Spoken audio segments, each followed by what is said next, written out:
Broadcasting from Ireland, featuring interviews with some of the biggest names in magic. Welcome to the Deceive Reality Podcast with your hosts, David Peace and Steve Spade.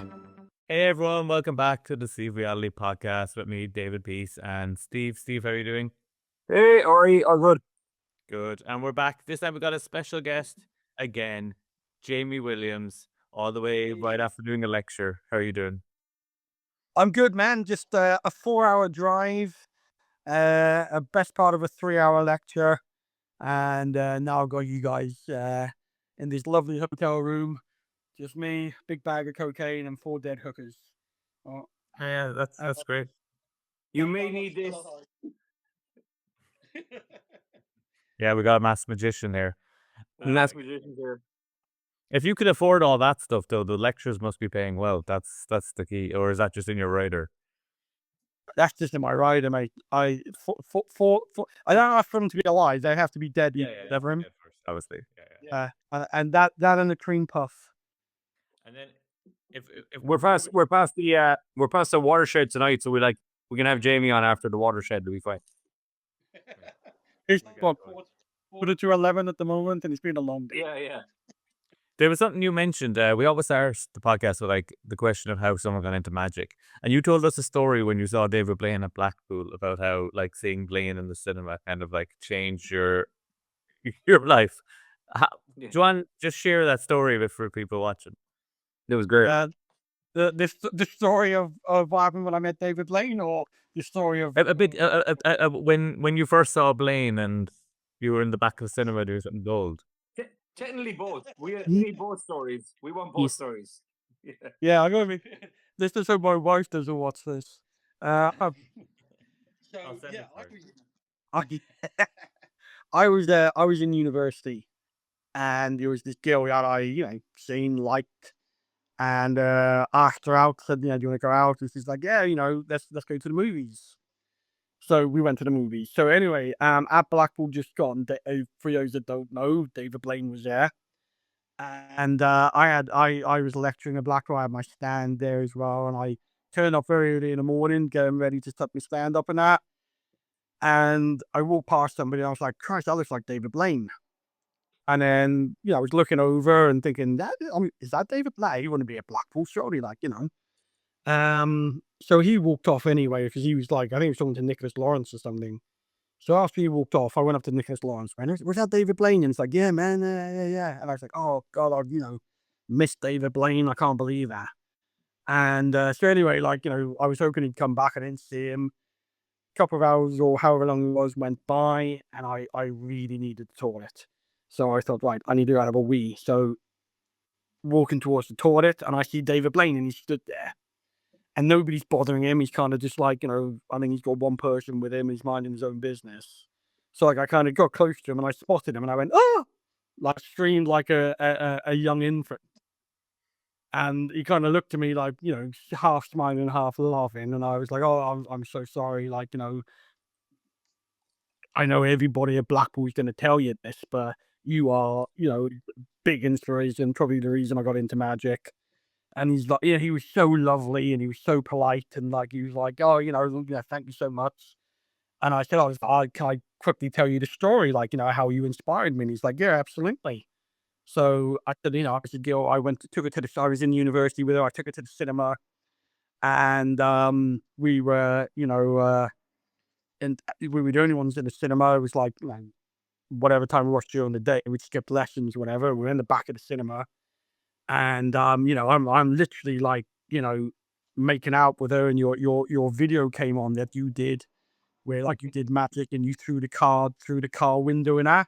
And it's like, yeah. And I'm knuckle deep in this girl now, and your video comes on. And he just looked at me and he went, and it wasn't until I said it, I realized what I'd said. And anybody who knows me knows I don't mean any harm in what I say. Just sometimes my mouth says something before my brain engages. And so I told Blaine I was basically knuckle deep in this girl. And I said, and your advert came on, and I just kind of ignored her and started watching your advert. To which point she got the ump and stood up and stormed out. But he apologized. He was like, "Oh, I'm so sorry to hear that." And I was like, I'm, I'm married and everything now. Like, so don't worry about it. Like, it's never going to work out. Uh, but so yeah, so it was interesting story to tell David Blaine. Obviously, I kind of thought about it before I'd opened my mouth. But yeah, yeah, I love the idea of you seeing Blaine at Blackpool and then slowly getting close to him, and he's kind of like, "Who's that guy?" And then you got right beside him, and then you scream.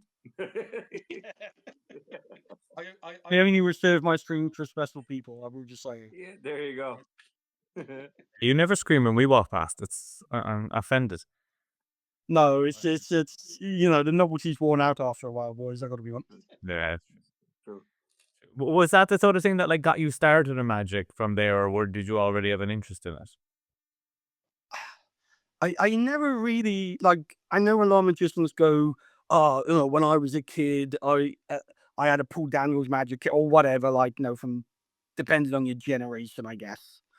Um, I never liked it as a kid. I was never. For me, it was football. Like, football was the only thing as a kid I was interested in. Um, and it wasn't until kind of like I was a lot older that I saw that David Blaine advert. And my preconceived, probably the same preconceived ideas as a lot of people have about magicians were that it was the, tuxedo wearing, putting a dove out a hat type thing. To me, magic wasn't something I'd even thought about. But then seeing David Blaine and then obviously like going home and I get, like kind of, this is probably before social media and internet, stuff like that. So yeah, and I think Channel 4 had like the David Blaine Street Magic, whatever it was called back then, things on a Friday night or whatever. And I remember watching them and just being absolutely in awe and thinking, wow, this is somebody who's doing magic in just like, jeans and a t-shirt. And he just personifies calmness and coolness and I think from there, that got me interested in magic. And I wasn't lucky enough to know anybody in magic who could take me under their wing and teach me anything. So I ended up going to my, I think it's Waterstones, which is a big bookshop we have in Cardiff, massive. I know it all around, what's the name, but there's a massive one where I lived. And I went in and I said to the young girl, "Do you have any books on magic?" And she's like, "Oh, if we do, it'll be over there." And I think I got Bobo's Coin Magic and the Royal Road to Card Magic. I think they were the two books I picked up. And I have read them back to front about a billion times. And kind of like picked the stuff out of it I could do. Because there's stuff in there I was like, I can't do that. And I kind of got into magic that way, and then just pure chance. I met a guy I used to go to college with, and he was like, "Oh, how what are you up to in these days?" And I said to him, "What are you up to?" And he said, "Oh, I'm a magician." And I went, "Oh my God, no way." And then he kind of like told me about magic clubs and Blackpool and stuff. And that's kind of how my journey began. Like, I didn't know anybody. I didn't have anybody to help me. I know there's a lot of magicians who get into magic and they're like, "Oh yeah, this magician was my teacher." And I never had any of that. Everything I learned, I had to do on my own. Um, I see that with like people who are like super creative and like releasing stuff like yourself, that you make a lot of stuff. Lloyd Barnes stuff about that himself as well, that like he couldn't afford a lot of magic stuff, so he had to be creative. Peter Turner, similar sort of vibes, as like the people who kind of like away from the community and as someone who could teach them is like, well, you kind of have to come up with your own stuff then. It's like a lot of the people who are like the biggest creators now are the people who like weren't deep in like magic clubs in their youth. yeah, yeah. I think like I think you can tell who those people are as well because you see some stuff being released and you think they've not worked that. They've not had to go out and do that trick at a gig. They've just sat down somewhere, they've come up with an idea and gone, "Oh, I probably gotta sell some of them." But then you see other magicians and they've they've come up with that because they wanted something that they could do themselves at a gig, and they know it works because they've worked it and worked it and worked it, and you can tell just in the way they talk about the trick, or they, even if they're demonstrating at a Blackpool or wherever, you can tell the difference between somebody who's like, I need to come up with something to sell, and somebody who's really kind of like had to do it themselves. And it's, I think they're the magicians really who get overlooked in magic, because there are magicians who release stuff and they should be ashamed of themselves, for want of a better expression. Yeah. It needs to be worked out because you can't really you can't really teach something if you haven't worked it out. You know what I mean. It'd be almost impossible for you to have something as a release that you haven't worked out. For myself, like I've created a few things and stuff, and like you create it in your head and it's ready and you're so happy with it, and then you go perform it even to like your wife or something, and you're like, oh shit, I never thought about this thing, or oh fuck, that didn't work, I need to go back. And then other times you go and you might bring it to a gig, and by the 10th table, it's a completely different presentation than the original presentation or like handling that you had at the beginning, because it's like it evolves. People even talk about that at like when they're on a dealer stand. That they might have gigged the routine and had it good, but then they're demoing it on a stand, doing it like 100 times a day at Blackpool, for example. And by the end of convention, the trick could be different than the trick was at the beginning, because you're living it that way. Yeah, I think, I mean, that happened with Sticker Kicker. Like when I came up with Sticker Kicker, the premise of peeling the sticker off and everything, that was all the same. But the routine and the story behind performing it was completely different to what was finally released.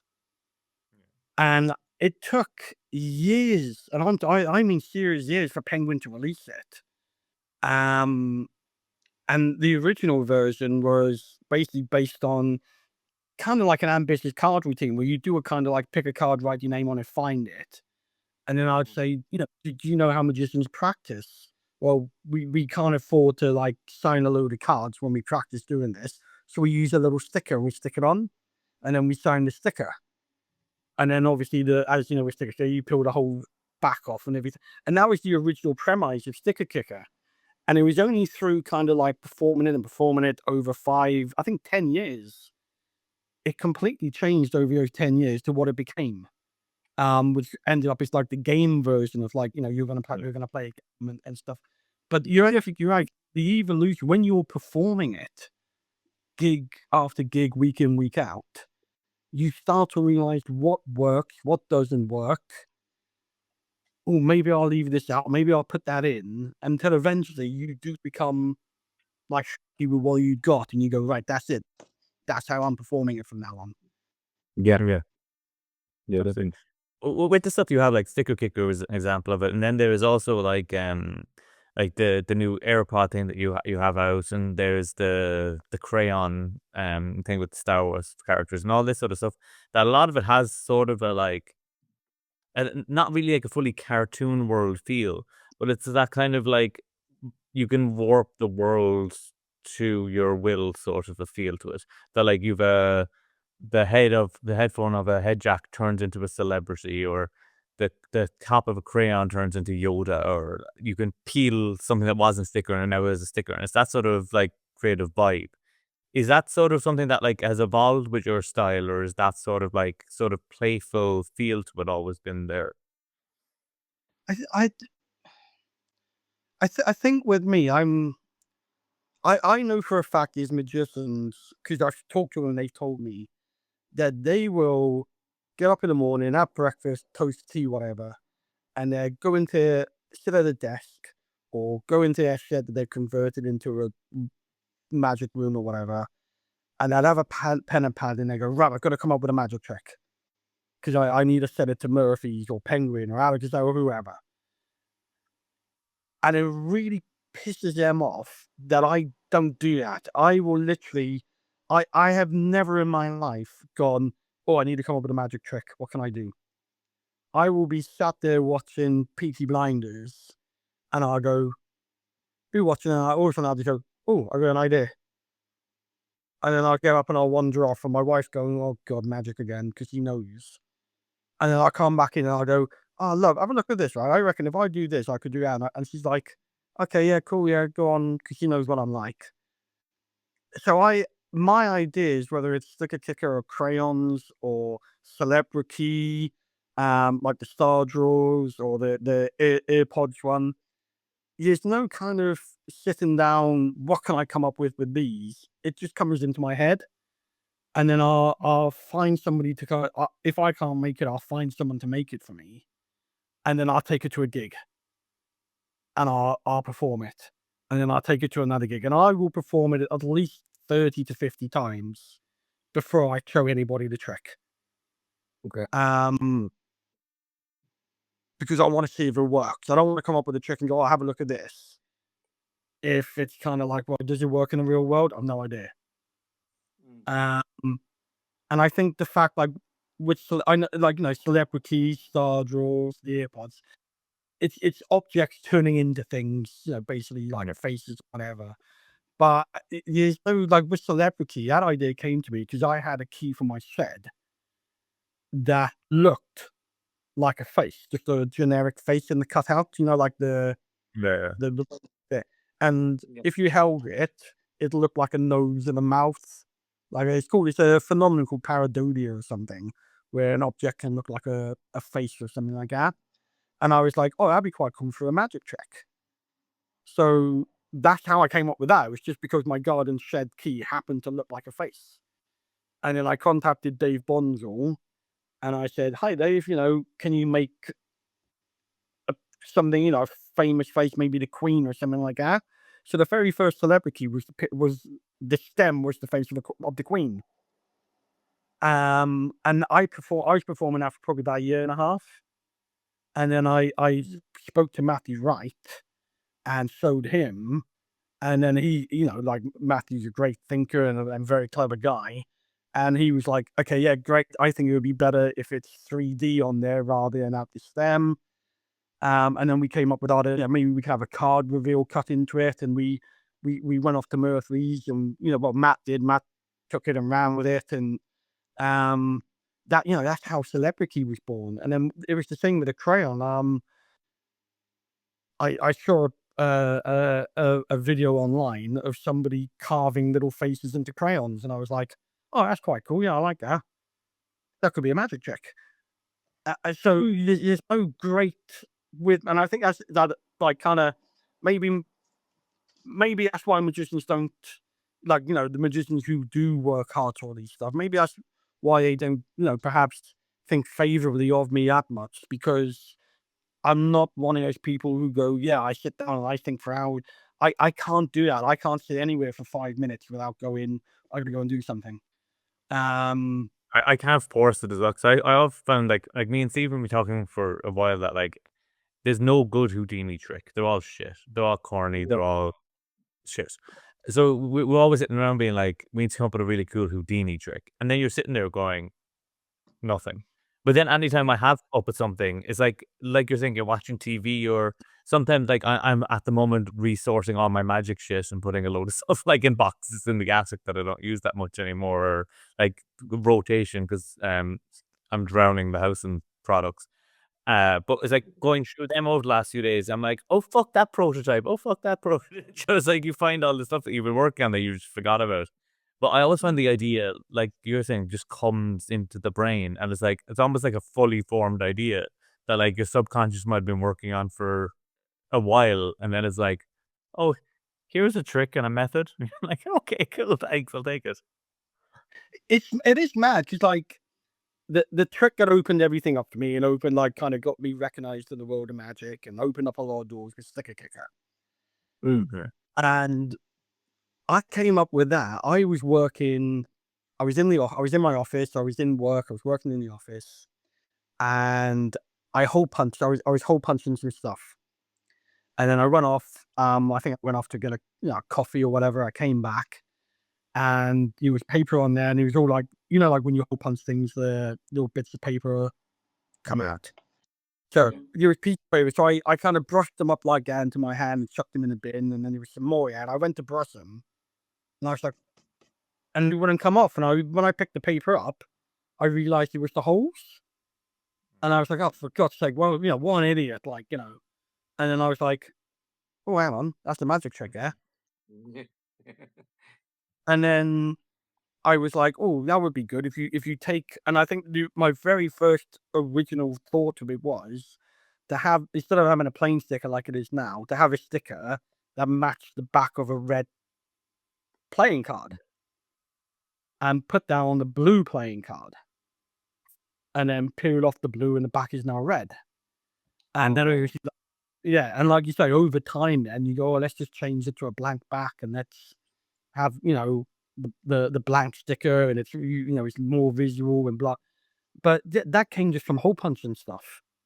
There was no great sit down and think for hours on it. It was like, oh, I got an idea. But that I've got to thank Roddy McGee for that, because nobody was interested in that trick.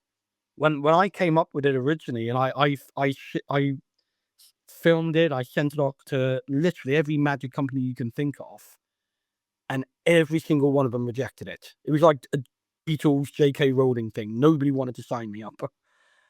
And I went to Blackpool, and I was sat with Dave Forrest, Roddy McGee, a couple of other magicians, and I'd been helping out on Dave Forrest's stall. So again, shout out to Dave Forrest, lovely guy.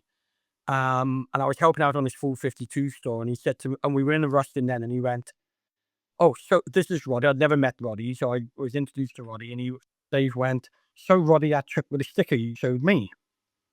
So I showed Roddy McGee, and he loved it. And he was like, oh, that's really good. I really like that, blah, blah, blah. And then he went off to Penguin and worked for Penguin. And Roddy messaged me saying, have you shown Penguin this trick? And I went, yeah. And they're not interested. Like, no, I've shown it to this company, that company, everybody. Nobody's interested. And he went, right, leave it to me. And he really kind of campaigned for Penguin to release it. And if it wasn't for him, Penguin would not have been interested at all whatsoever. But he really kind of championed it, and Penguin bought it. And again, when Penguin bought it, they didn't bring it out for years. They had it for literally years. And they eventually brought it out. And because nobody wanted it, because Penguin took so long to release it, I thought it was going to be a massive flop. I really did. And it won their Trick of the Year. It won a couple of other companies' Trick of the Year.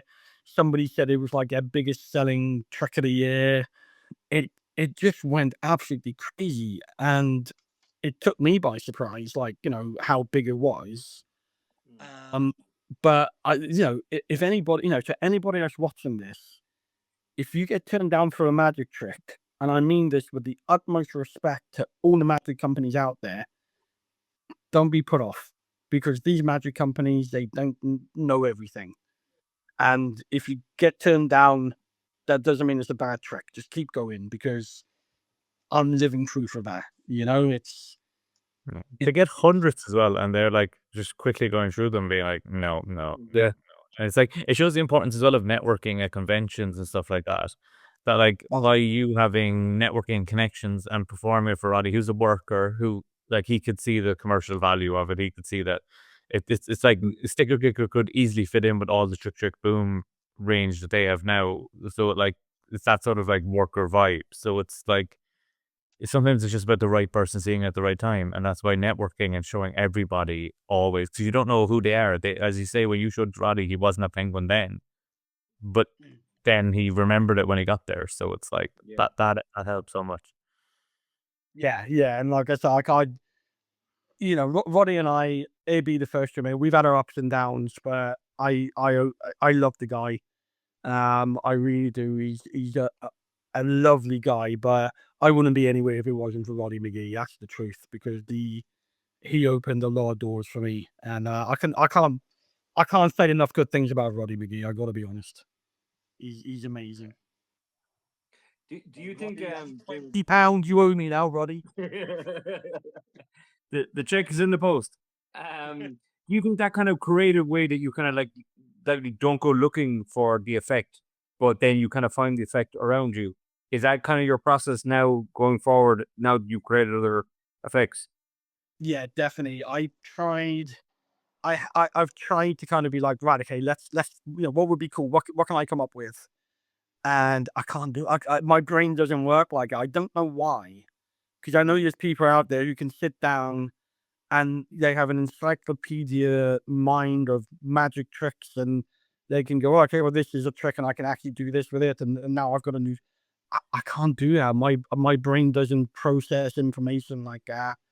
Um, for me, I came up with a trick, and I sold it at Blackpool, and it was I called it Coca Spaniel. I don't know if you guys saw it, Yeah, cool. but it's basically taking the lid off a bottle of Coke.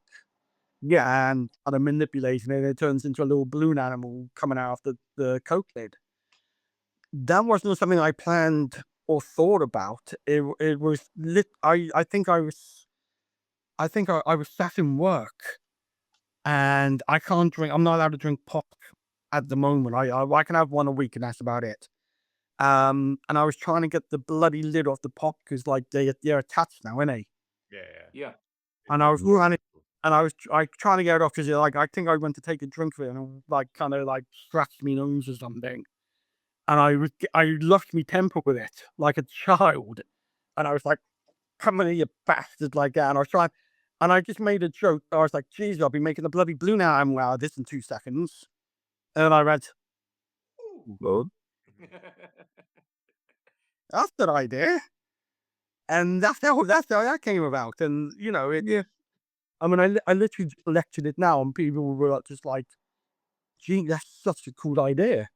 And I'm What I like, love about that is like even outside of like doing the trick, which is great, especially like in a casual situation when no one's expecting it, you could just do it. But also, Yeah. it's like it's a great oddity to have even like on a shelf. Like I've got a shelf at home that I have like a Cuban bottle. 'Cause I do Cuban bottles from time to time, but I just took one of the Cuban bottles. I just have it on a shelf in my living room 'cause it's like that's an impossible object. And the same with like a balloon animal Coke can bottle lid that's just sitting on your shelf. It's a it's an oddity. And as like magicians, if someone comes to a magician's house, there should be weird shit there. Like there Yeah. should be stuff that isn't normal. Do you know what I mean? Like True. you're magic, so of course you could do that. And if you could do that, you would just put it on your shelf or on your mantelpiece. Just be like, yeah, that's there. That's cool. So it's like I like that sort of stuff as well. Like there's like the Sharpie that's like a full balloon animal that can like that sort of stuff on a shelf. Even if you don't perform the trick itself, it's just a cool thing, even in your office or something like that for like creativity. I like surrounding myself with like creative, impossible objects. yeah, it's nice to have them display in it, like something like that, I reckon. Yeah. Even just some bend spoons and stuff around are always fun. Just like open up your cutlery drawer, bend a spoon, drop it back in. Someone comes for tea and they're like, "What the fuck?" Do you know, it's like it's great. But we will say that we have been talking to the hotel you're staying at, and the door is now locked, and you're not allowed out until you come up with a completely original magic trick. So you're going to have to get better at it. So you're going to have to force feed that way through.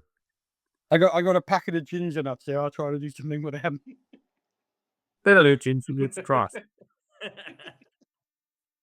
You get going. We can figure out routines. There. When you started then, you've got like a stand up Blackpool and stuff, and like cycling around conventions, all that sort of stuff. Would you say a part of it as well as like Joe submitting to magic companies is great, especially if it's a big one, but was one of the things to like go out and just start making and selling stuff yourself that sort of it's good, so you just do it yourself and then maybe put it through Murphy's in the end. Yeah, it's kind of been trial by error for me. Because again, I've had nobody to kind of like help me with it or tell me how to do it or whatever. But what I found, it was a mixture of things. I was finding that I'd come up with an idea, and I contacted a magic company and said, "Oh, I've got this idea. I've been performing it for like a year. Absolutely slays. I've shown it to other magicians, like mates of mine or other magicians, and they've all gone, 'Oh, can I have one?' And they're using it. Are you interested?" "No, we're fine, thanks." And I was like, "But you're missing out. This, this will sell. This is so good. And that kind of made me go, no, so I just do it myself. But then the other thing is, and I don't know if people realize this, there's not a lot of money in magic. When you sell your tricks to magic companies, you're not selling them for a load of money. You're not getting a lot of money for it. It's more about getting your name out there. Because the magic company would obviously, promote you in that. But they don't pay you a fortune for it. So You can see a lot of people going independent for that reason. Like they've got their names out there through big magic companies. Now they go independent because like you did the profit margin is yours then. yeah. And I thought, and like I looked at, Sticker Kicker, like I said earlier, that got turned down by everybody. Celebrity, that got turned down by a lot of people until I got Matthew Wright involved. And then as soon as Matthew Wright involved, all of a sudden magic companies were interested. Yeah. Exactly the same fucking trick, but it had somebody I'd heard of involved in it. Yeah. And so I was like, you know what? I think it came a point where I'd released a few tricks. Not everybody, but enough people knew who I was. And I thought, I'm just gonna go to Blackpool. I'm gonna have a go at doing it myself. I'm gonna see how I get on. And the first time I did it was last year. And I took a trick I came up with, a Lego mind reading trick, LMT. And it was simply a case of 5 white blocks of Lego and 1 blue one. And then I had 6 cards, all with different pictures on, but basically the Lego built as a tower, and the blue block was in a different position on each card. And I would literally say to them, here's the bricks, make a tower, put the blue block anywhere you want. I got 6 cards here. I reckon you're going to build that one. And then they would build it and it would match whatever I chose. And I came up with it literally a month before Blackpool. I think, no, I'm lying. I think it was just before Christmas I came up with it. And because I was panicking that all I had to take with me was Sticker Kicker and a couple of, I had nothing new. And I came up with it. And again, it was just purely what I wasn't thinking about. It was purely just come into my head, and I got everything, got it. It was easy enough to make and got it all made. And I think I took 150 with me to Blackpool, and I sold out by the Saturday. Correct. And Peter Nardi contacted me. They brought the rights for it. And I was like, yeah, I can do this. I can do this, And the only reason I sold it to Alex and Sam, one, because I love Alex and Sam, to have a trick like Alex and Sam is a big honor. Peter and Harry are absolutely lovely guys. And it was a chance for me to really, I had to make a choice. I was like, I know I can set it. I've sold out of it, so I know I can set it. Do I keep doing it myself? Or there's an opportunity here to get my name out with Alex and Sam and maybe grow my name even bigger through them. And I chose the latter. I thought, right, I'm still building a reputation for myself. Let's go with the Alex and Sam option. And a network comes through. Like you've created a connection there now that like you're in a business relationship with them. So for future projects and stuff like that, it comes easier. Yeah, I'm still waiting for Alex and Sam to release it. Funny enough, it's been over a year now. But I think it's because we were out there getting the proto. I mean, that's magic. Unfortunately, sometimes things don't release really quickly, and other times you're waiting forever. I think one card of my pocket, the Mark Elson thing, got released this year, and they had the rights for 15 years. So hopefully, it'll be a bit faster. No way, really? Yeah. Because Peter Nardi said he went up to someone and was like, "Oh, can I buy the rights? That's brilliant." And the guy responded, "He bought the rights like 4 years ago." But I think that was more back in the day when it was like when they were still building and they'd only release like 2 or 3 tricks a year, so to speak. Because like obviously like they could buy the rights for something, but like their next 12 months was probably already planned out with prototypes and that sort of stuff. So then you get added to the queue. So it's like the joys of magic companies. Yeah, I mean, I came up with a trick, and I originally sold it to Penguin, because obviously I built that relationship with him, and I sold it to Penguin, and I think about a year and a half, maybe 2 years, they had it, and they never released it, and they ended up basically giving me the rights back because they were like, oh, we don't now know what we're gonna do with it. So now I've got it again. And funny enough, I was talking to we've already mentioned Roddy McGee the other day, because he was obviously at Penguin at the time and he got heavily involved in it. And I said to him, and I like to think I'm a man of my word, and I said to him back then, you got involved with this. The trick is kind of evolved from what it originally was. So I think you're just as like responsible for it as I am. So I will not release this trick on my own. If I release it, it will be 50-50 and you'll get 50% of the profits or whatever, because fair is fair. So I can't, and like I say, that was years ago. And then I contacted it. I forgot all about the trick, to be honest with you. I'd been performing it at every gig I do, but I just forgot about even thinking about selling it. And I think the other day I just was like, showed him my magic stuff out for a gig, and obviously I was, got the gimmick, and I put it aside, and I was like, shall I try selling this again?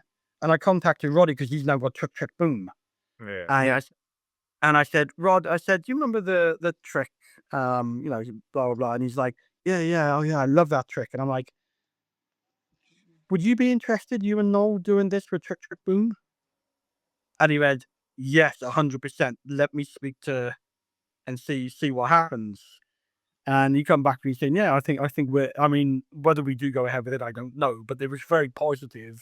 He was like, yeah, he said, I think, if we can get it made. And he said, I think we need to speak to Penguin because they did initially buy it and then they gave it back. So let's not upset anybody, and, so I think we're waiting on that now, to see what happens. But again, that is such a lovely little trick.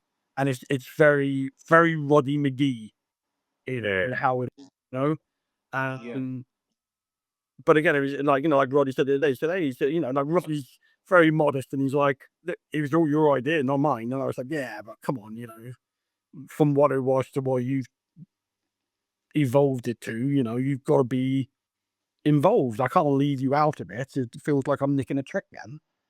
Um, but yeah, hopefully I will. I mean, listen, it may not happen, but if it does, and Trick Trick Boom do it, it's going to be it's going to be a very great trick. Be good. Yeah. Yes. I tried the opposite approach.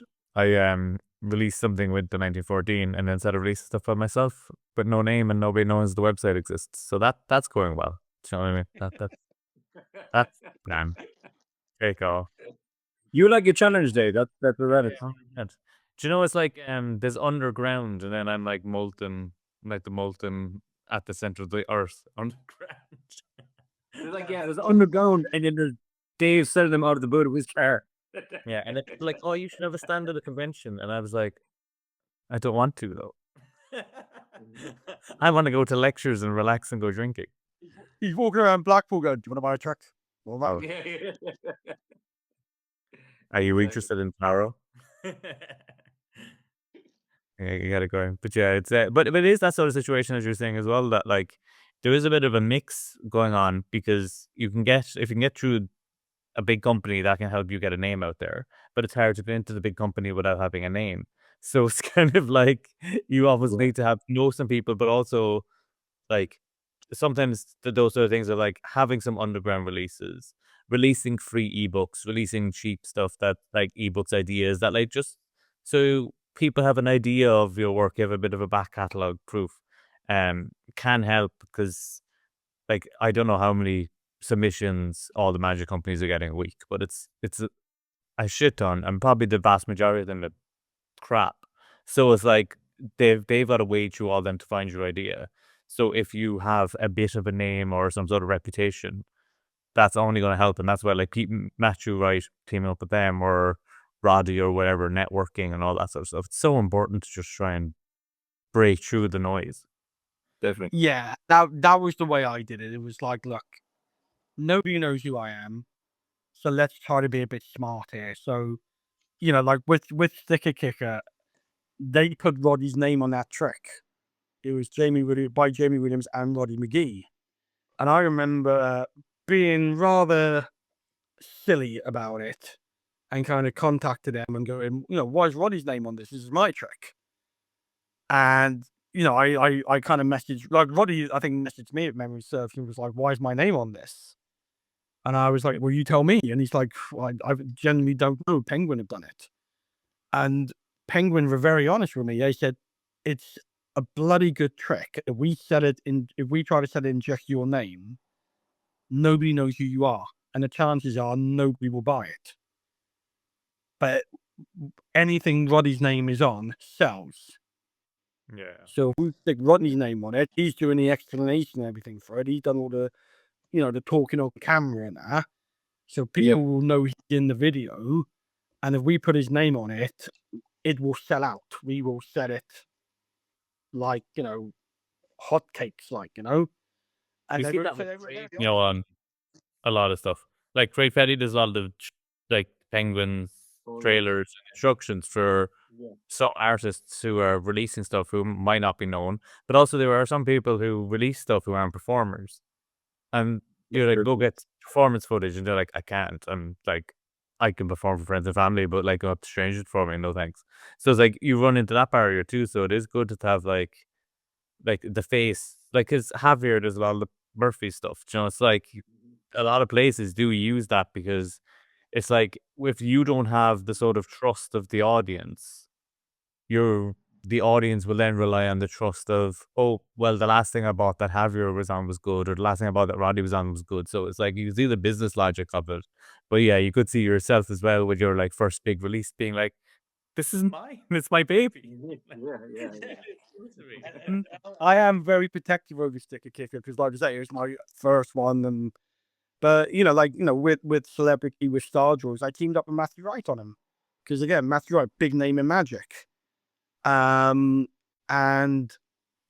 people see his name on it, they go, oh, I like Matthew Wright, I'll buy it.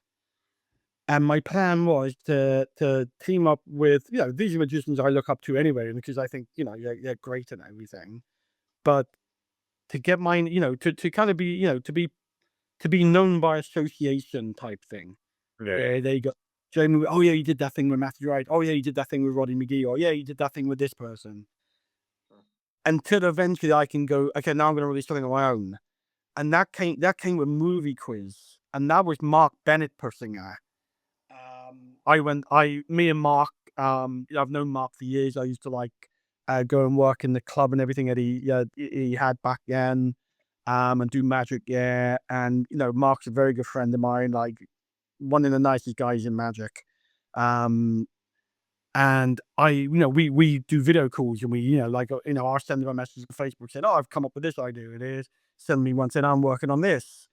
And I sent him Movie Quiz and said, oh, this is a trick that I'm doing. And he went, I'm going to start doing my own, releasing my own company and everything.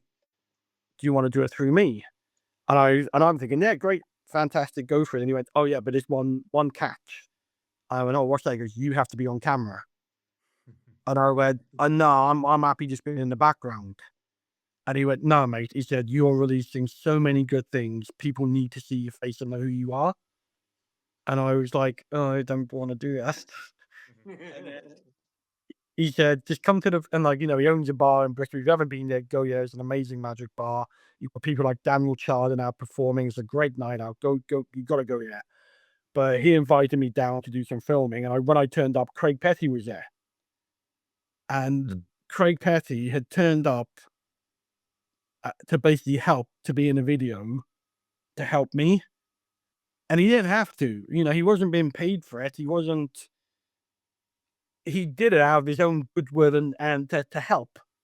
Yeah. To help me, who's trying to make a name for myself.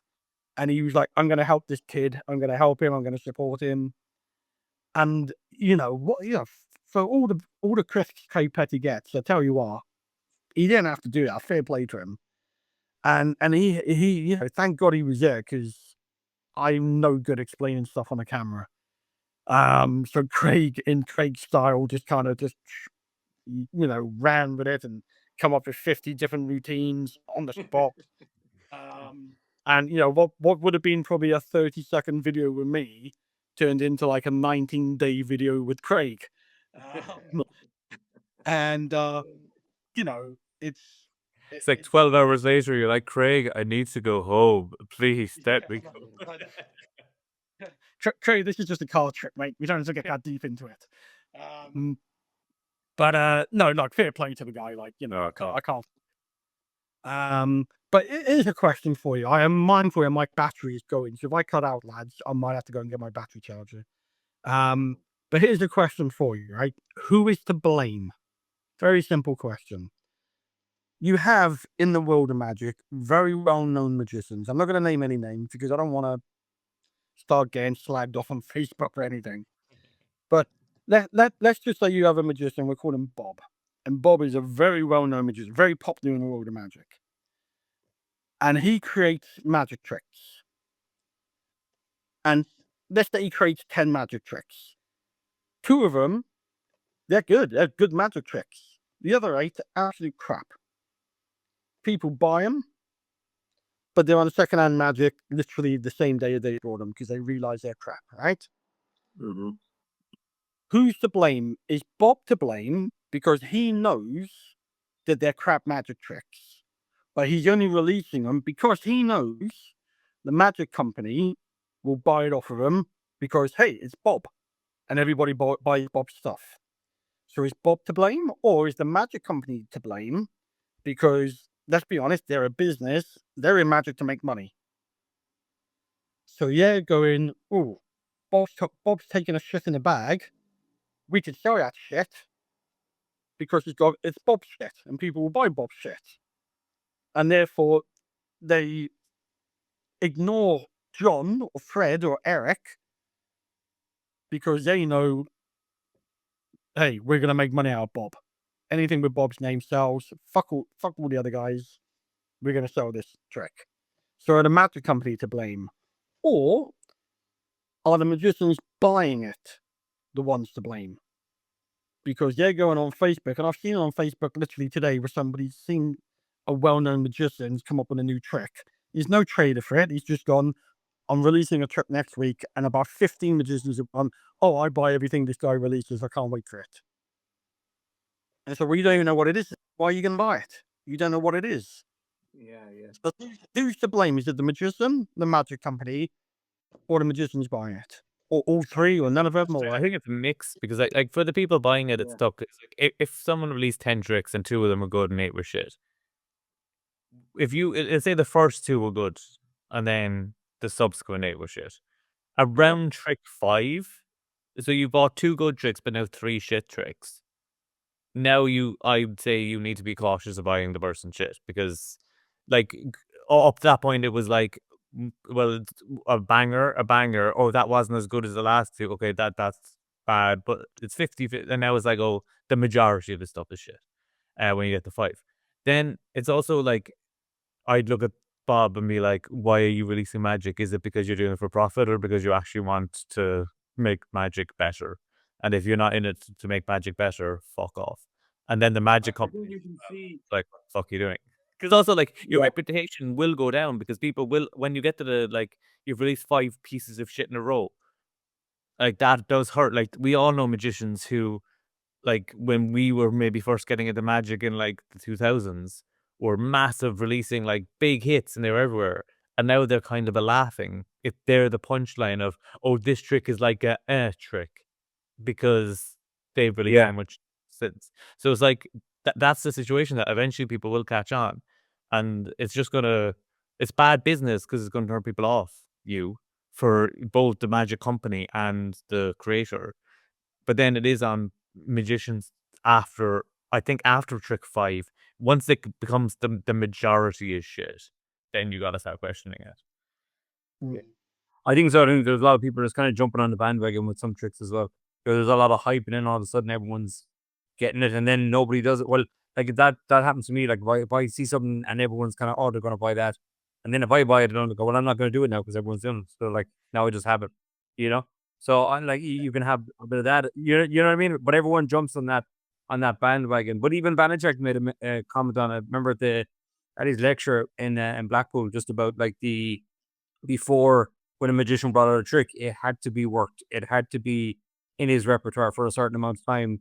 And then the ad came, and then the ad copy, and then the trailer, and you knew it was going to be a good trick. But now it's such a quick process to have a trick, get a good trailer, couple of explosions, and away you go. You know, it's just a false side of it a little bit. You know.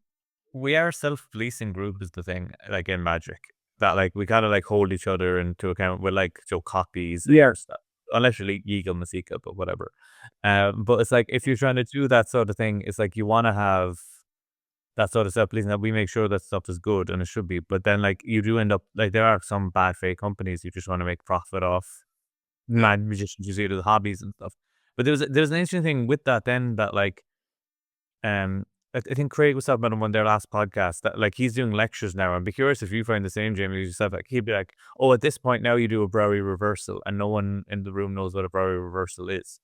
And it's like, is that sort of stuff? Because there's a lot of people who've gotten into Magic more lately, and they're buying, like they might be buying tricks on Penguin, Murphy's, wherever, getting all the latest stuff, and they're learning that stuff. But like, have they gone through Royal Road? And it's not to be like the old cringers being like, oh, you have to do Royal Road, but like I didn't read Royal Road, but I had a magician who taught me the basics in my town. Like he used to come over and give me one-on-one lessons for a couple of years, and like that's how I learned all the basics. Did he touch you, or are you okay to talk about it? Or That's all confidential at the moment, so we can't really go into it right now. But when the court case, I can say you listen to post if you want. yeah, we'll go through it.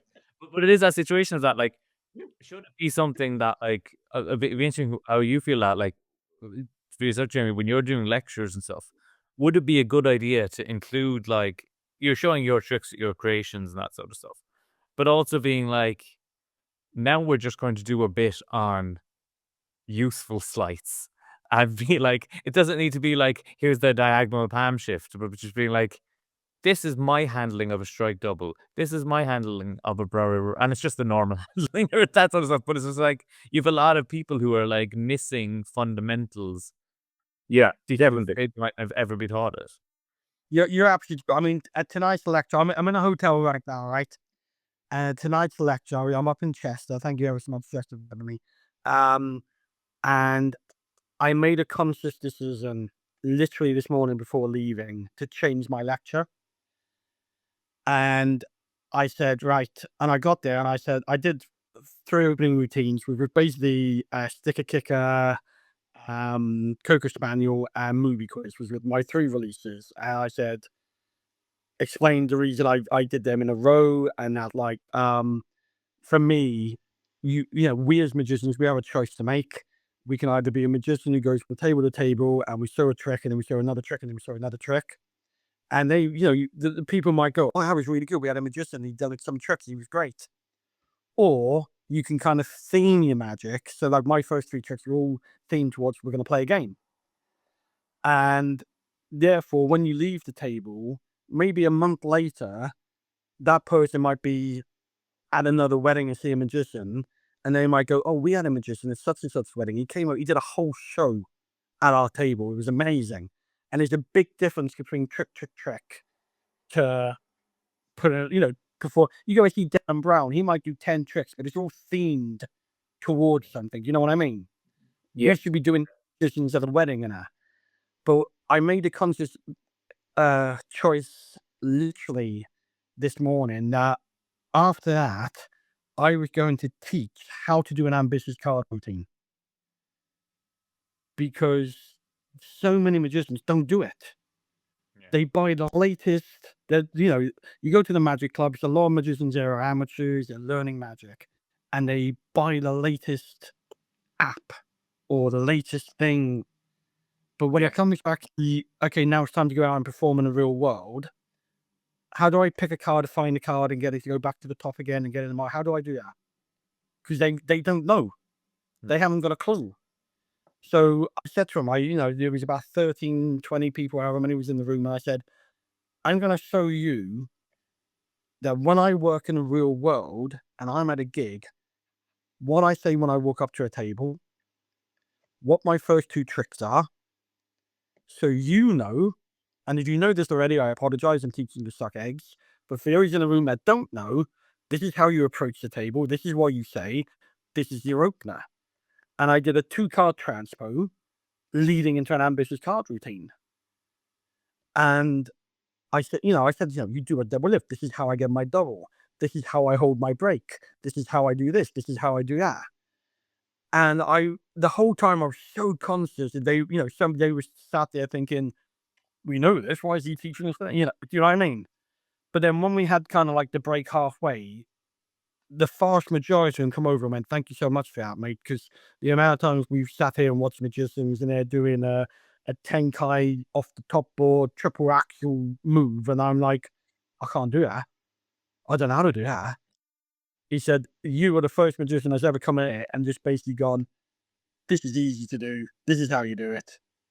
And it works. Because that's the sort of stuff you do. Those other guys, like, some people might, but nobody's doing that super technical stuff at a table. It's like, you're actually not going to do it. You're going to do the fucking... If John's 10 Guinnesses deep, does he give a shit if I've just done the perfect Pharaoh shuffle? Yeah. No. No. He don't care. He's only give a shit though if you Mercury card for it and put it in his pint of Guinness.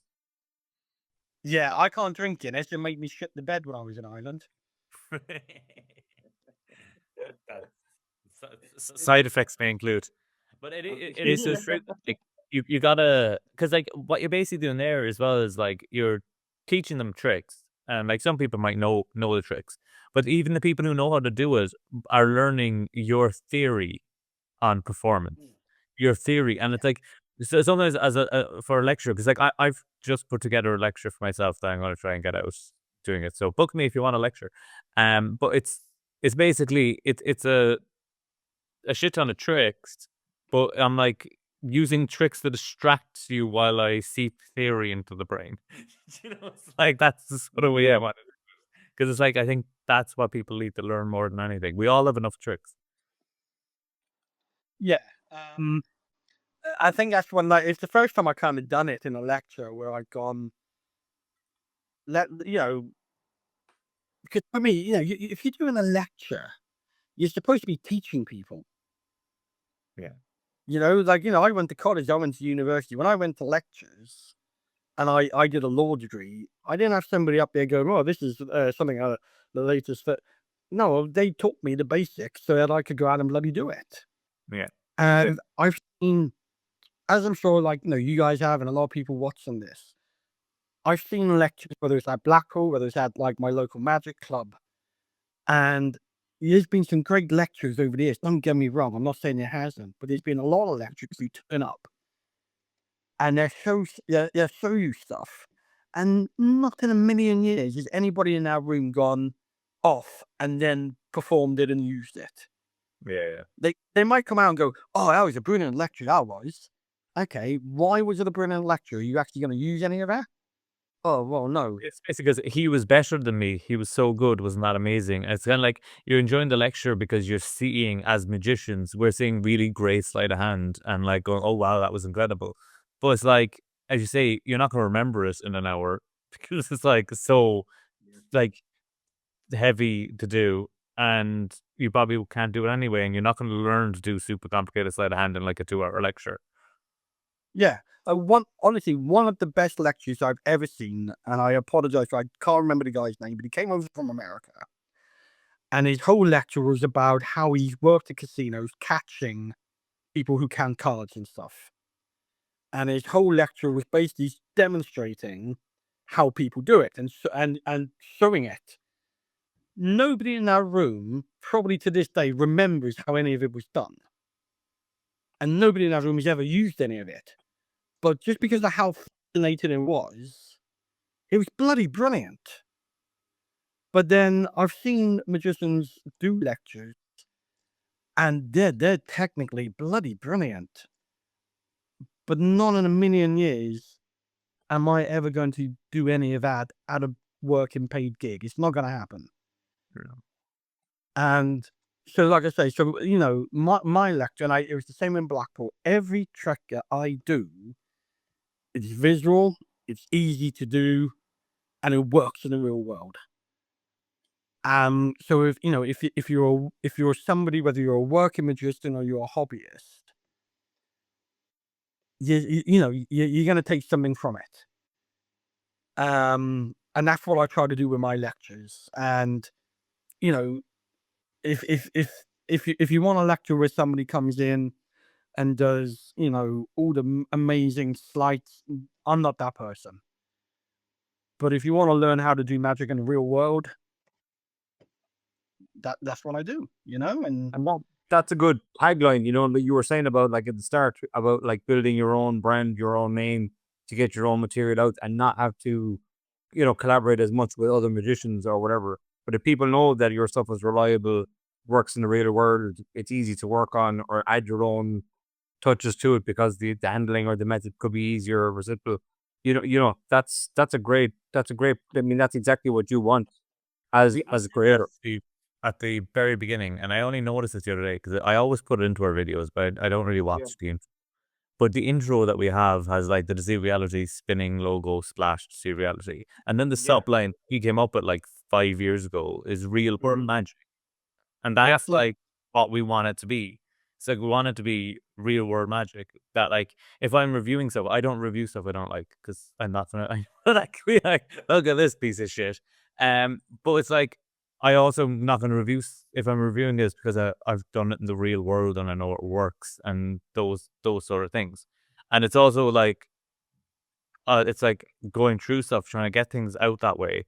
That's like there's loads of pipe dreams and there's loads of like magician masturbation stuff where we're just like, oh, that's fucking sick. And that's great for magic conventions and like people can be into that as the hobby as well. And that's gonna be great in the audio as well for people all the way through the episode, Steve, just like riffling cards. That's for them. Yeah. That's But real. yeah. lads, That's my battery's flashing. Can I come out, get my charger, and come back in? Is that okay? yeah, 100%. We'll keep chatting while you bounce and then we can be talking about you behind your back. Let's talk about the mass magician. Yeah. So while that's going on, I'll just remove Jamie. We'll see if his microphone still works when he gets back, which should be fun. So it's like when you're doing that sort of magic and stuff, it's like you really get the real world thing. But yeah, speaking about the mass magician or the mass magic, because I think mass magician was taken. Just to wrap up what we were just talking about there, though, you can totally tell the magicians that are workers and the magicians that are like competition magicians and then just corporate magicians. Or you know what I mean? You can always tell the guys that actually perform regularly. Yeah, 100% you do. It's that situation of like what you want to have is the ability to be able to like perform for people and do it fun. Because I hate performing for magicians.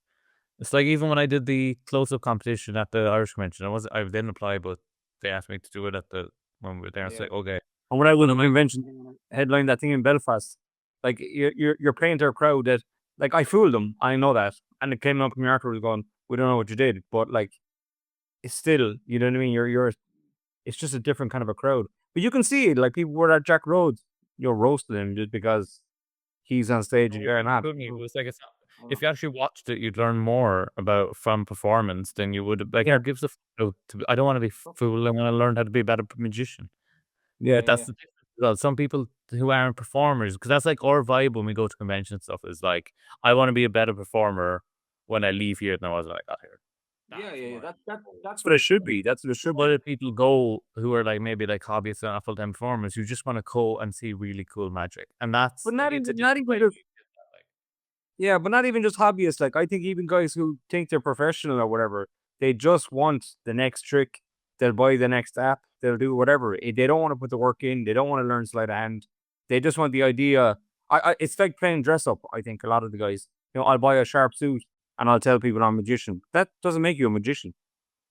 I think the situation for me as well is like I like separating out my performance magic from my hobby. Yeah, So like I buy a load of magic, but that is my hobby, is playing with magic tricks. Like even going through the things, I've got like shelves full of magic, but I also have my close-up case, and the stuff on the shelves don't go with my close-up case because I don't bring them to gigs. Right. They're what I play with. They're my toys. They're my. And is that stuff that you would ever consider putting it into your art? Some of it has been in before, but I've taken out for some reason. Like I have rules when I'm performing that I don't want to reset. Don't want to do it. Not going to do it. So like if it's a quick thing, I need to take out another card for it and put it using my thing. I'll do that. But if it's like a bigger reset, I'm just not doing it. Do you know what I mean? Like it's just not me. Oh, Jamie's back. Oh, Sorry about can that. you hear us? Yeah. That's good. Hey. The audio you cut out this time behind the scenes. We were just talking there about like the separation of like magic from like what we do from performance wise from our hobby. Because I was saying like I have a load of magic that I don't perform in my close up set, but I've bought them and I play with them because like magic's also my hobby. But it's like just because it doesn't suit my character when I'm performing doesn't mean I don't want to play with it. You know what I mean? It's like it's different. Yeah, I you know, I mean, I don't know about you. I didn't really buy anything in Blackpool this year, and normally I'm guilty of spending far too much money, right? But I had oh god, let me plug that in. My mate messaged me and he was like, "Oh, can you do me a favor? Can you pick me something up in Blackpool?" And it was the spinning thing where you spin a coin or a card or whatever on it. And yeah, NIG or NG or whatever it's called, I can't remember. In N13. Yeah. So I picked that up for him and then, went home and then he was like, "Oh, I did message you to say I didn't want it in the end." And when I saw, I was like, "Oh shit, then you did." So I basically spent 80 quid on this bloody thing. But I never used it in a gig, but I do sit there and I play with it. I'm so tempted to buy one because it looked so. I've seen Steve bought it over there, and he was like, "You should get one." I'm like, "No, no, no." And then I saw him playing with it the whole fucking since we've been back. It's like every time I video call him, he's just there spinning a fucking coin or a deck. And now it's available on Vanishing Ink, and I'm just like, I need to get paid for a gig so I can just get a toy for myself. And wait, N14 is coming out in like 3 weeks' time, and I don't even know what the fuck that is. Yeah, Pick an iPhone, there's a new one all the time. Yeah. It's literally, I was watching like the Liverpool game last night, and I'm just sat there like, going, and I'm like, do I keep it? Do I sell it? I don't know what to do with it because I need companies ordering a promo video or something as well. It can just be like shot and show reel or something to just throw it in. You say that, right? But I where did I go? Oh, I took my daughter to ballet the other day, right? So I dropped her off, and then I walked down to the Weatherspoons basically, and that's what I do. When she's in ballet for an hour, I go down to Weatherspoons and I'll have like dinner and a drink or whatever, right? So I'm sat there, and I had it on me. I had it in my pocket. So I'm upstairs, and there's nobody upstairs on this Weatherspoon. I'm like, it's a Thursday night or whatever it was. I'm literally the only one upstairs. So they had some random football game on the TV. I've ordered some food, and I start spinning the coin, and I'm just playing with it. I'm the only one up here. I'm not showing off to anyone 'cause I'm the only one there. And all of a sudden, I hear a voice going, "Oh, well, it's obviously on some kind of a stick, isn't it?" And I turn around, and it's the waitress bringing my food, and I was like, "Okay, I'll be selling that then." 100%. But that's one thing. It's one thing I've been thinking about as well. Like talking about like the force and creativity, and is something you mentioned. Like I'm also football fan. It's like obsession, but like this, it's actually mad with how big football is. Like it's not big in America, which a lot of the big companies are in might affect it. But it's like there's very little like Premier League, Champions League themed magic out there, which I always find interesting. That like there's probably loads of opportunities for more. The real question I have is like, in your opinion, why are Manchester United so much better than Liverpool? If you're not gonna have a serious conversation, then what's Just look at the table, like that's all I'm saying. I think the reason there's not a lot of like I came up with a trick before COVID, and the trick was I called it Panini something or other. I couldn't think of a better name. And the idea was you have all these Panini stickers and you have a book. and you say to them, pick a sticker, basically, like you would pick a card, and why were you drawn to it, blah blah blah, and they pick the sticker, and they see it's like you show all the cards first, or the stickers, that they're all different players. You get them to pick one. You then turn the stickers. Oh, sorry. You then it's free choice. Could have picked anyone you want. You bring out, or you got on display, sorry, the sticker album. You show that every single sticker is filled in, except for one, and that's the one that they've picked. And you go, and the weird thing is the only one you could pick, because then when you kind of show the stickers again, it's only the backs, all the stickers are gone. And I sent it off to, I think, Penguin and a couple of other companies, and they all said no. And they basically said, there's not enough interest in football-related Magic. And I was like, okay, fair enough. And then I thought, shall I do it myself? And then there was the thing with costing to get the albums, to get the stickers, copyright then, obviously. And I just kind of, it's on YouTube somewhere. Of me doing it.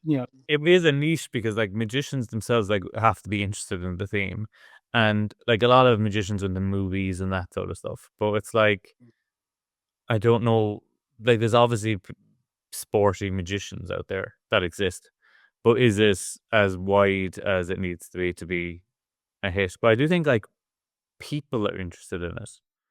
Like if you go to like a wedding in Ireland or in the UK, a lot of the people there are going to be football fans. So it's like the magicians mightn't be a big market for, but like if our audiences are, then we should be.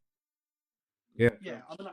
I did one when I came over to do the convention in Ireland a couple of years back. You had Leon Anderson put on. Yeah.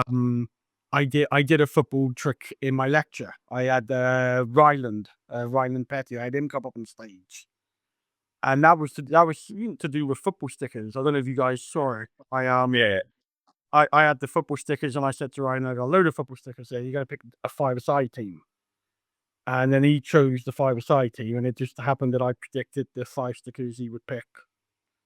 So yeah, you probably are tricks out there for it, but I don't think they've been released. It's you might hear in lectures, or you might see them on independent type job.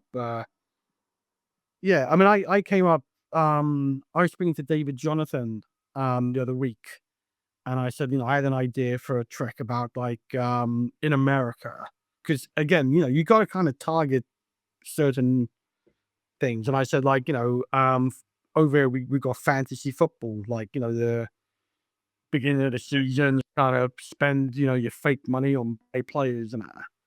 And I was in the group at the moment.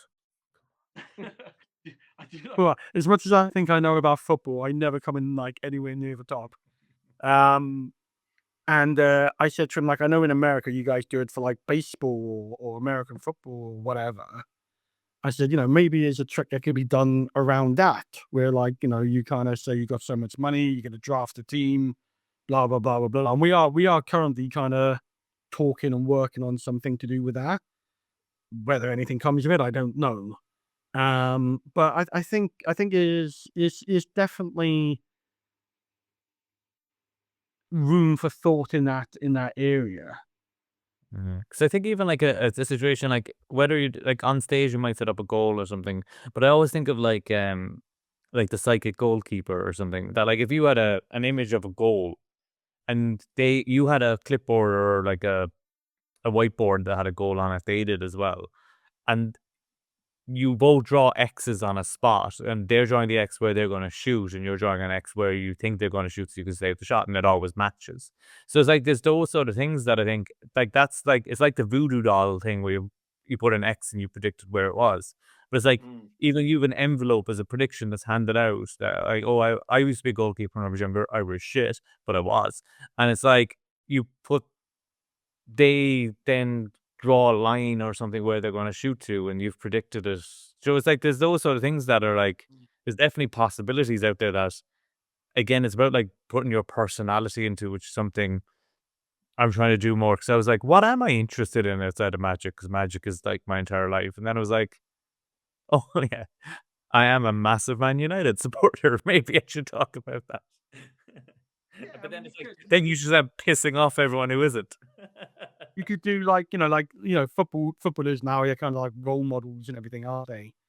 So you could say like get some guy at a gig or something and say like footballers are role models, Lionel Messi, Ronaldo, even people like Harry Kane and that now, and pick a footballer you think represents you, and then you force him Adam Johnson. Steve's not a football fan. Has no idea what we're talking about. I know what you're on about. That's funny. But That's like, good. I was even thinking of like literally just there in my head when you were talking about fantasy stickers.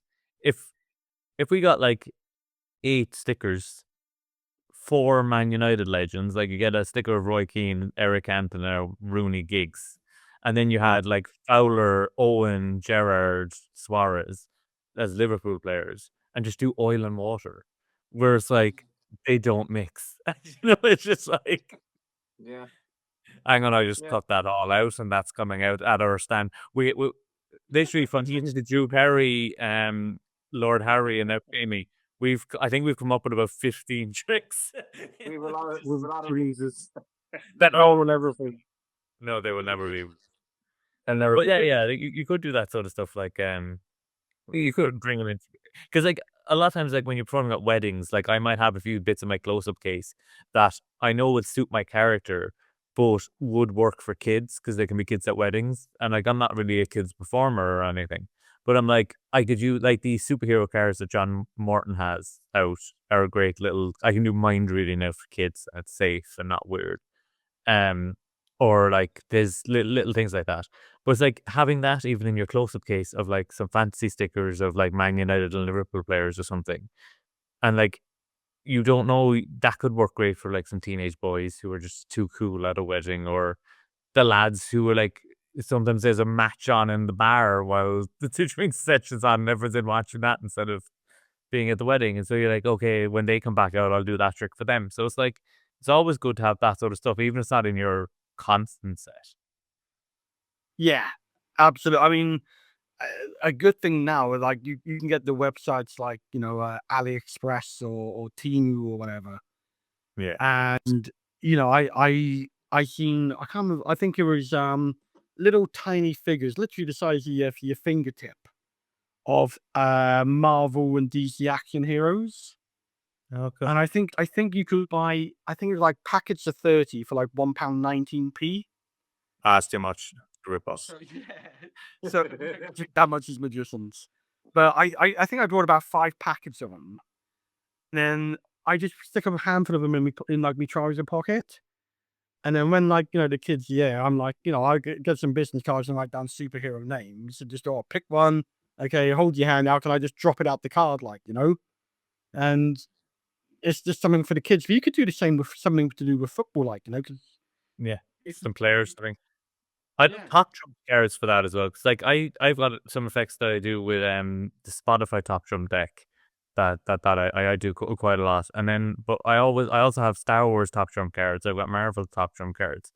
Because even just forcing one on someone, like if you had a little action figure of Batman in your pocket and you force Batman on someone with a crisscross force and you've got a little baggie with a Batman, it's like that's a strong trick, and it's like family friendly themed for whatever they want.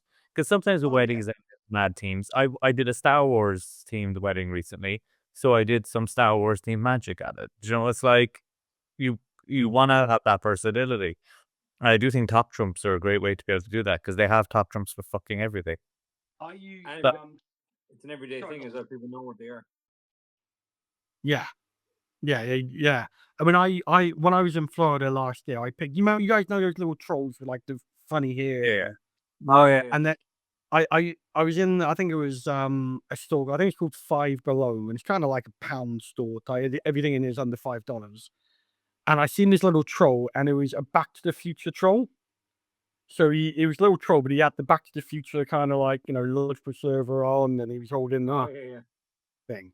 And I think it was about $2. So I picked one up.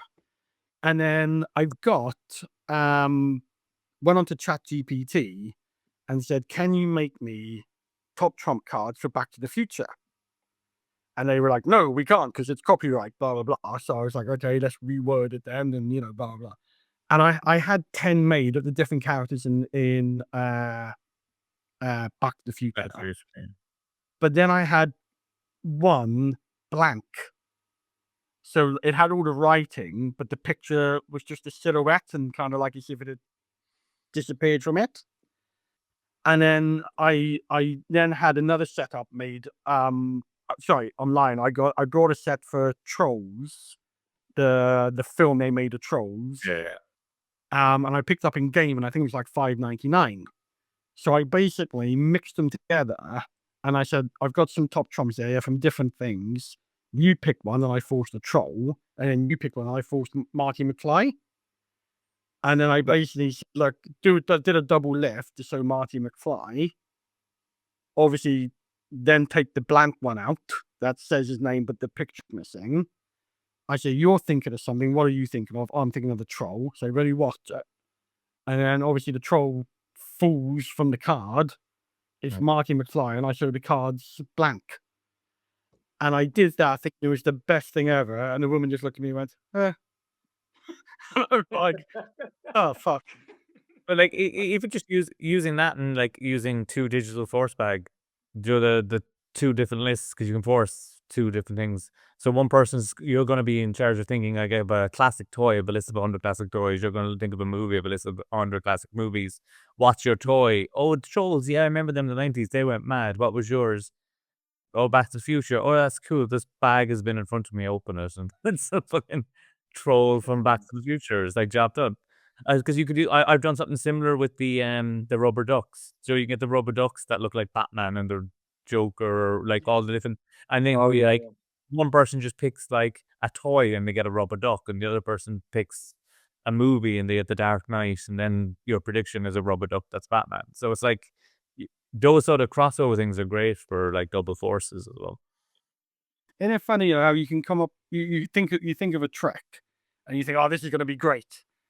And then you perform it, and that one reaction just makes you go, never perform it again. Never, never going to do it again. It's great as well when you spend a lot of money getting like prototypes made up of it first. Because it's like, I did that for something. I just knew it was a brilliant idea. Just knew it. Went straight to makeplayingcards.com, or like designed it all up, sent it off to Make Playing Cards, got it back, was like, this is sick, performed it, wasn't good, nobody cared, didn't even get it, with shit. And I was just like, from then on, I always just like going, I'm just gonna like write what the things are on blank cards. So it's like it's a family before I go spending like a shit ton of money on like one deck and shipping and customs just to get something into the country. It is, but then like it's you're right, because like the amount of money I spent on prototypes and that, and then you do it and you're like, if my wife knew how much money I've wasted on, I'd be the dad's made off.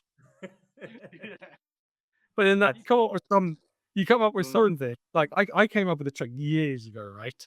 And my mates, like my magic mates, they take the Mickey Army something rotten. We've got like a group chat on Facebook, and at least once every conversation they bring up this trick and take the piss out of me for coming up with it and that. And when you tell people it, they do go, fuck, like.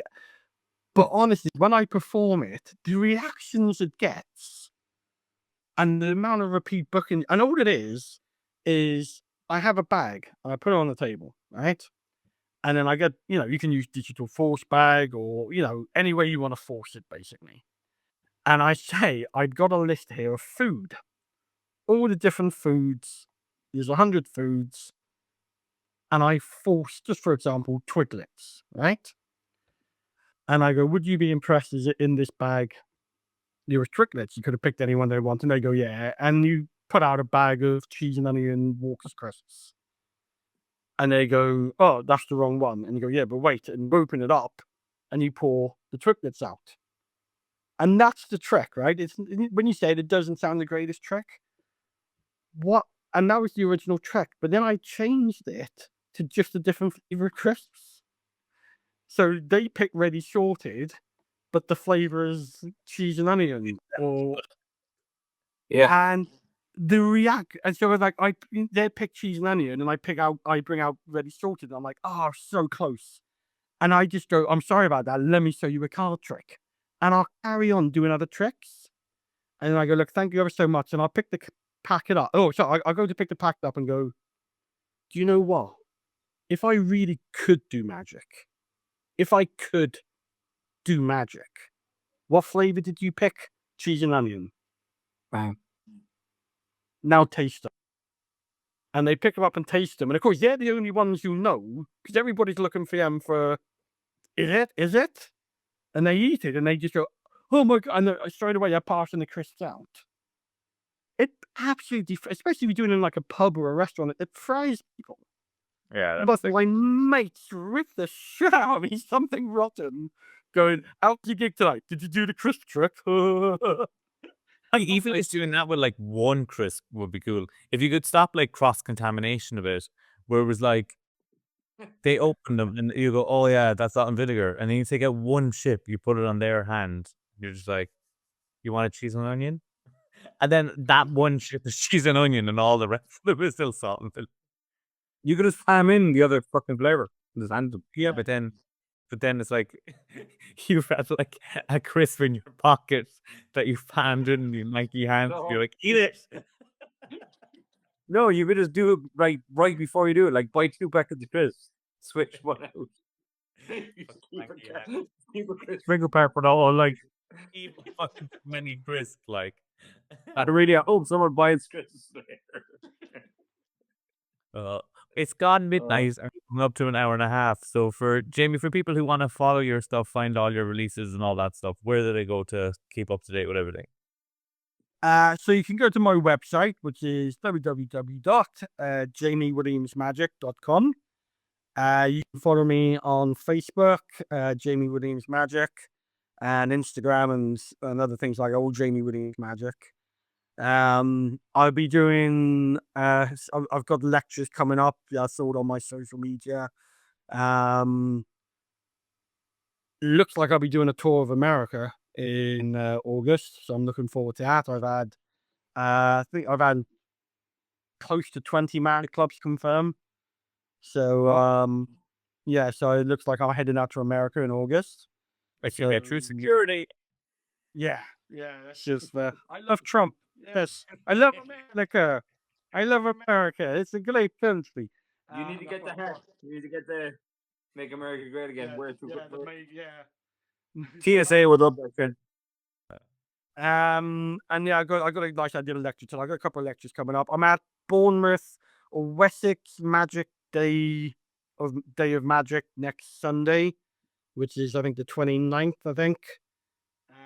So if you're looking for a great day of magic, go to that. It's a 1-day convention on a Sunday. I'll be lecturing. I think John Morton's lecturing. Andy Gladwin's lecturing. There's other lectures as well. Apologies if I haven't named you. It's just a lot to say. It's gone midnight now, so you know. But they've got a gala show. Yeah, they've got dealers. Yeah. And I think it's like only 30 quid. And it's in Bournemouth, right by the sea. I've been trying to get over to Ireland, so I've had no luck with that. I've reached out to I think Dublin and Ulster, and I don't know whether it's because maybe it's because I'm married to an Irish woman. They're holding it against me. Like you stole you've stolen one of our women.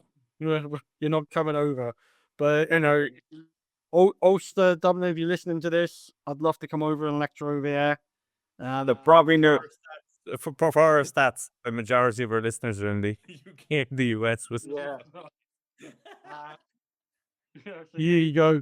Also, please subscribe. 70% of the people who watch these videos are not subscribed. We're trying to hit 1,000 subscribers, so subscribe, bitch.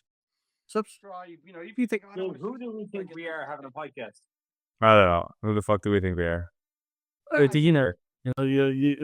could all kind of next thing you know, you're being nominated for awards. Yeah. Fizzum left us out the last time, pricks. Oh yeah, Fizzum. Just because we hadn't done a podcast in 9 months, whatever. Like we're busy.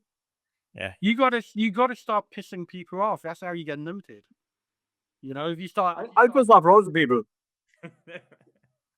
yeah, but I taken legal action against you. That's what you got to think. They are setting Not up yet. trolling accounts on Instagram though, so that's fun. Yeah. I have been sued by wanker magicians before. It's great. I've had a fun. couple have. of death threats. We keep. Nobody's gonna make it this far into the podcast anyway, so fuck them all. Do you know what I mean? Yeah, this is true. This is true. But maybe we should have just like been sat in underwear and doing X. Could have gone. Okay. I But like you say, you're dedicated to sticker kicker because it was your first release. I got Coda, my first release, tattooed on me, so I win. oh, fair play. I mean, if you want to get more subscribers, just start showing your feet. Get the foot fetish. I suffer with ingrown toenails though, so Hey, people Yeah, with but there's fingers- probably some sick fuck somewhere, Dave, that likes that. Yeah. Okay. You're like, oh, the yellow infection. I love it. Ah, the yellow toes job. we'll keep it fair. We do the podcast together. I do the reviews. You can start doing the feed content. So that's Steve sorted. Jamie just comes on it. Jamie just comes on every week and it shows his feet. Mate, honestly, I can't do my. Every one of my toes look like it come from a different person's foot. That's Yes, a you gotta- magic trick that we don't want to see. I'm gonna end this podcast before he actually puts his feet on camera. Wait a minute, that's not my foot. It is at least the foot, so That is true. But thanks everyone for listening, and do subscribe. We will help us out a lot. And we'll see you again. We got more people lined up, and then we'll probably just do a couple ourselves as well because people don't really listen for all the guests. It's for us, really. I think jokes like we're the real stars of the show. Yeah, absolutely. No. Awesome. Thanks everyone. I'll talk to you later. Bye.